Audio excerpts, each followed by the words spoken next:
দ্বাদশ শ্রেণীর ছাত্রছাত্রীদের মারধরের অভিযোগ করিমপুরে তৃণমূল বিধায়ক বিমলেন্দু সিংহ রায়ের বিরুদ্ধে। প্রতিবাদে বিধায়কের বাড়ির সামনে বিক্ষোভ এলাকাবাসীর। স্থানীয় সূত্রে খবর, রবিবার সন্ধ্যায় করিমপুরের বালিয়াডাঙ্গা এলাকায় প্রাইভেট টিউশন শেষে বাড়ি ফিরছিলেন বেশ কয়েকজন পড়ুয়া। সে সময় দলীয় কর্মসূচি সেরে বাড়ি ফিরছিলেন বিধায়ক বিমলেন্দু সিংহ রায়।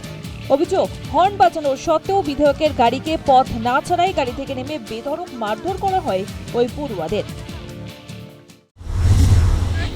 রাস্তা আছে, ওই রাস্তা দিয়ে আসছিলেন, এবার হট করে উনি দাঁড়িয়ে বললেন, এবার দাঁড়িয়েছে মানে আমাদের হয়তো কিছু বলবে, যেহেতু আমরা বেরোচ্ছি কেমন দিয়ে আমরা সবাই মিলে সামনে গেলাম, মানে কিছু জন।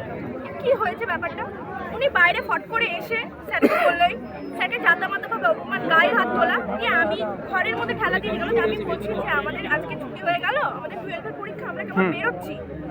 তা ও বলছে যে তুমি কি জানো পড়াশোনা, তুমি কি ইংলিশ জানো, ইংলিশ পড়তে জানো তুমি?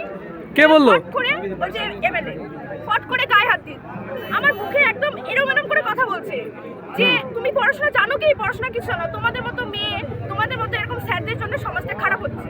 অকারণে আমরা কেবল বেরোচ্ছি, আমরা কোনো রাস্তায় আটকাইনি, কোনো কিছু করিনি। যদিও ঘটনা অস্বীকার করেছেন তৃণমূল বিধায়ক, পাল্টা বিধায়কের অভিযোগ এটা বিজেপির চক্রান্ত।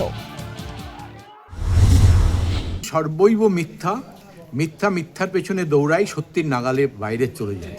সুতরাং ওরা উদ্দেশ্য প্রণোদিতভাবে আমাকে হেকল করবার জন্য এরকম একটা চক্রান্ত করেছিল, কিন্তু আলটিমেটলি সাকসেস হয়নি।